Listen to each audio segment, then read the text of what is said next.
अल्हम्दुलिल्लाहि रब्बिल आलमीन वस्सलातु वस्सलामु अला सय्यिदिल अंबिया'i वल मुरसलीन व अला आलिहि व अस्हाबिहि अजमईन अम्मा बाद फअऊज़ु बिल्लाहि मिनश शैतानिर रजीम बिस्मिल्लाहिर रहमानिर रहीम व अंतुम लालौना इन कुंतुम मुमिनीन सदक़ल्लाहुल अज़ीम। मोहतरम बुजुर्गों और दोस्तों, आज मेरी गुफ्तगू का मौजू मुसलमानों की तबाही और इसका इलाज है। आइए इस मौजू के तहत हम अपने शानदार माज़ी पर एक नज़र डालकर मुस्तक़बिल की तामीर व तरक्की के सामान तलाश करें। कुरान करीम में रब्बुल जलाल का इरशाद है, वो अंतुमुल आलौना इन कुंतुम मुमिनीन, कि तुम ही सर बुलंद रहोगे अगर तुम मोमिन हो। यह इरशाद बारी हमारी पूरी तारीख का इख्तिसार है और इसी में हमारी तरक्की का राज मुज़मिर है। तारीख के सैकड़ों वाक़ियात ये बताने के लिए काफ़ी है कि जब भी हमारा रिश्ता अल्लाह से और इसके दीन से मजबूत रहा, तब सर बुलंदी और कामयाबी ने हमारे कदम चूमे, और जब कभी इस रिश्ते में किसी किस्म की कमज़ोरी आई, हम इज़्ज़त व रफ़ात के आसमान से ज़िल्लत व पस्ती के घर में जा गिरे। तारीख हमारे सामने जंगे बदर की मिसाल पेश करती है। जंगे बदर में जो कामयाबी हुई वो इसी रिश्ते के मजबूती की बुनियाद पर हुई, वरना अगर कामयाबी होती तो कुफ़ार मक्का को होती, क्योंकि कुफ़ार मक्का 1000 थे और बड़े जोश व खरोश के साथ थे। इनके पास 700 ऊंट, 200 घोड़े, नीज सबके पास तलवारें और दीगर जंगी हथियार मौजूद थे। इधर अबू जहल, उमय्या बिन खल्फ, अब्दुल मुत्तलिब जैसे शजाअत के पैकर और राज मुदकार थे, और उधर बेचारे मुसलमान बेसरो सामान, कुल तादाद 313, सवारी के लिए 2 घोड़े, 70 ऊंट हैं।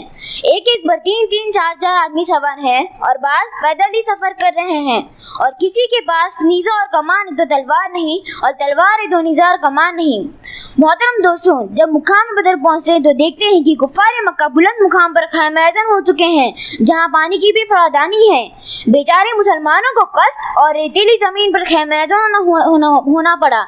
ऐसी जगह अगर किसी को प्यास लगे तो एक घूंट पानी पीने को ना मिले। अलगर्ज जंग के अंदर जितने भी असबाब और चीज़ों की ज़रूरत थी वो पूरे कुफ़ार मक्का का हासिल थी, मगर जब लड़ाई शुरू होती तो कुफ़ार मक्का गाजर और मूली की तरह काटे जाते हैं। कुफ़ार मक्का का सबसे बड़ा सरदार अबू जहल 2 बच्चों मास और मावस के जरिए मारा जाता है, और अब्दुल्ला बिन मसूद रज़ियल्लाहु अन्हु इसके सर को इसके जिस्म से जुदा करते हैं। मुसलमानों, आप जानते हो ये अब्दुल्ला बिन मसूद रज़ियल्लाहु अन्हु कौन है? ये वही है जिनको मक्का के सहन में इसी अबू जहल ने मारते मारते बेहोश कर दिया था। आज मैदान जंग के अंदर वही अब्दुल्ला बिन मसूद रज़ियल्लाहु अन्हु अबू जहल का सर कलम करते हैं। उमय्या बिन खल्फ अबू जहल के बाद कुफ़ार मक्का का सबसे बड़ा सरदार समझा जाता था, लेकिन अपने साथियों को इस तरह तहकीक होते देखकर घबराया और मैदान जंग छोड़कर मक्का की तरफ भाग पड़ा। हजरत बिलाल हबशी रज़ियल्लाहु अन्हु इसके पीछे भागे और करीब पहुंचे।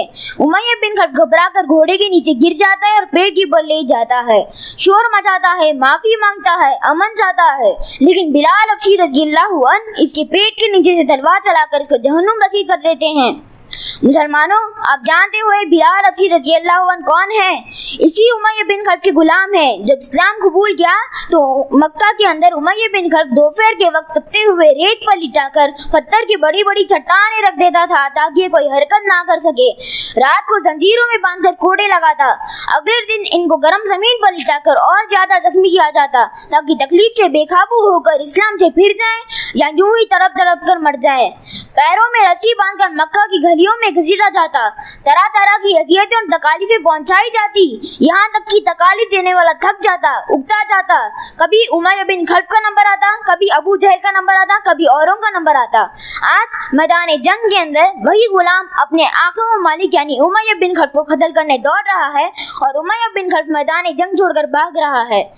मुसलमानों, वो कौन सी चीज़ थी जिसने गुलाम को गालिब और आका को मखलूक कर दिया था? सच फरमाया है अल्लाह तबारक व तआला ने, वो अंतुमुल आलौना इन कुंतुम मुमिनीन, कि तुम ही सरबुलंद रहोगे बशर्ते कि तुम सच्चे पक्के मुसलमान रहे। इसी तरह दूसरे कुफ़ार मक्का अपने साथियों को मकतूल होते देखकर मैदान जंग छोड़कर भागने लगे। 70 मकतूल हुए और 70 गिरफ्तार हुए, और मुसलमानों को ऐसी फतह हासिल हुई जिनको तारीख फरामोश नहीं कर सकते। मगर अफसोस से अफसोस, आज जहाँ देखें जिस तरफ देखें वही मुसलमान खौफनाक तूफान में घेरे हुए नजर आते हैं। कहीं मुसलमानों की आबरू को पामाल किया जा रहा है, कहीं मुसलमान गुलामाना जिंदगी बसर कर रहे हैं। हजरात, आज हम और तुम उन दुरुस्त को नहीं जानते, हालांकि उन्दुरुस एक वक्त में मुसलमानों की सबसे बड़ी ताकत व कुव्वत थी। पूरी दुनिया में शान व शौकत की शोहरत थी और वहाँ तकरीबन 750 साल मुसलमानों की हुकूमत रही है। और आज वहाँ के हालात ये हैं कि एक मुसलमान भी नाम लेने को नजर नहीं आता।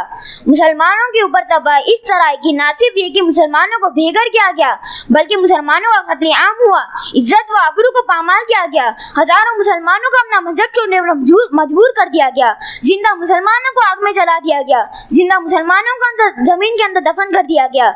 यही वजह है कि आज वहाँ कोई कलमा पढ़ने वाला नजर नहीं आता। मुल्क के बर्मा में मुसलमानों को बेघर किया गया, मुसलमानों को अपना मजहब छोड़ने पर मजबूर कर दिया गया। इसी पर बस नहीं बल्कि इसी मुल्क के बर्मा में मुसलमानों का कत्ले आम हुआ, इज्जत व आबरू को पामाल किया गया, हजारों नौजवानों को कत्ल कर दिया गया, बेशुमार औरतों को शहीद कर दिया गया, मासूम बच्चों को अपनी माँ की गोद से जुदा कर दिया गया। उलमाए किराम को सख्त से सख्त सजाएं दी गई, जबकि मुल्क के बर्मा में मुसलमानों की बहुत बड़ी तादाद मौजूद थी। मोहतरम दोस्तों, आप दूर ना जाएं, खुद अपने मुल्क को देखिए कि आज हमारे साथ क्या नहीं किया जा रहा है। कौन से ऐसे मुजालिम हैं जिनको हम बर्दाश्त नहीं कर रहे हैं। हालांकि इसी मुल्क के अंदर हमारी हुकूमत रही है और आज हमारे हालात ये है कि आज हम इत्मीनान के साथ जिंदगी नहीं गुजार सकते हैं। कहीं हमारे कत्ल की तदबीरें सोची जाती है, कहीं हमें मुल्क से निकालने के लिए मंसूबे बनाए जाते हैं, कहीं हमें गैर मुल्की के कर बदनाम किया जाता है। मुसलमानों, आज यूं हमारी हालात ऐसी हो गए, किसी शायर ने क्या खूब कहा है, सोई हुई कौमें जाग उठी, बेदार मुसलमान सोता है, गैवारे क़ल्ब मोमिन में अब जज्बे ईमान सोता है। मुसलमानों, आज पूरी दुनिया में हमारे लिए वहशत व बर्बरेत की अमा जगह बनी हुई है। हालांकि एक जमाना था कि हमें दुनिया की हर चीज सौंपी गई थी, जिस तरफ कदम बढ़ाते उस तरफ बढ़ते और फैलते चले जाते। बातिल की कोई ताकत व कुव्वत हमारे राह में हाइल नहीं हो सकती थी। मुसलमानों, इस्लाम ने हमें बहुत बड़ा मुकाम अता फरमाया है, मगर अफसोस हमने इसकी कदर न की और अपने असली मुकाम से हट गए। मुसलमानों, समझो और होशियार हो जाओ, वरना लापरवाही और बेतवज्जोही का आलम रहा तो याद रखें कि एक वक्त ऐसा आएगा कि हमारी बाज़मत और सरबुलंद तारीख मकरो तारीख में मुंतकल होकर दुनिया की सारी तारीखों के सामने सरंगो नजर आएगी। आज हमें समझना चाहिए और गौर व फिक्र करना चाहिए कि हमारे तरफ तबाही और बर्बादी के हाथ बढ़ रहे हैं, जुल्म व सितम के पहाड़ टूट रहे हैं, शिकंजों में दबाने की कोशिश की जा रही है। आखिर इनकी वजह क्या है और ऐसा क्यों हो रहा है? खूब समझ लो। इसका जवाब हो सकता है तो यही हो सकता है कि आज हम मुसलमान ना रहें। आज हम अपने मुसलमान होने का झूठा दावा करते हैं, क़वानीन इस्लाम से मुंह मोड़कर, इस्लाम के उसूलों को तोड़कर फिर अपने आप को मुसलमान पेश करते हैं। मुसलमानों, हकीकत यह है कि हमने अल्लाह की शरीयत से रोगर्दानी कर ली, हुजूर अक़दस सल्लल्लाहु अलैहि वसल्लम की दामन मुक़द्दस को तरक कर दिया। नमाज हम नहीं पढ़ते, रोज़ा हम नहीं रखते, क़ारून की तरह माल इकट्ठा करके हम रखते हैं, ज़कात हम नहीं देते, हराम हम खाते हैं, सूद हम लेते हैं, कुमारबाजी जुब्बेबाजी हमारा शहवा है, शराब नौशी हम करते हैं, नाच गाना बजाना हमारा मशगला है, इत्तेहाद व इत्तेफाक हम में नहीं, खुद व खुददारी से हम दूर हैं। गोया कि नबी करीम सल्लल्लाहु अलैहि वसल्लम की कोई भी अलामत हमें नहीं है। ना ही हमारी जिंदगी इस्लामी जिंदगी है और ना ही हमारा तरीका इस्लामी तरीका है। मुसलमानों, हमारे लिए दुनियावी और उखरवी सलाह व फलाह दोनों ही जरूरी हैं, जिसका तरीका यह है कि इस माबूद की परिस्तिश करें जो हमारा रब और खालिक है, और ताजीदार मदीना अहमद मुस्तफा मोहम्मद मुस्तफा सल्लल्लाहु अलैहि वसल्लम की पैरवी करें, जो हम लोगों के वासी नबी आखिर ज़मां बनाकर मबूस फरमाया गया है। सहाबाए किराम और अकाबिरीन इज़ाम के नक्शे कदम पर चलें, जिनकी आंखों में झलकती हुई तस्वीरें इबादत थी, जिनकी आंखों में तड़पती हुई ईमान की हरारत थी, जिनकी होठों पर मचलती हुई कुरान की तिलावत थी, जिनका दिल बातें इरफा का झलकता हुआ सागर था। मुसलमानों, आओ मुत्तहिद और मुत्तफिक हो जाओ और एक झंडे के नीचे चले आओ और अपने माशरे की इन बुराइयों को मिटाओ, वरना तुम्हारी तबाही की कोई हद न होगी और तुम्हें सर बुलंद करने वाली कोई भी ताकत दुनिया में नहीं आएगी। अल्लाह ताला से दुआ है कि हम सबको अमल की तौफीक नसीब फरमाए। आमीन। वमा अलैना इल्लल बलाग।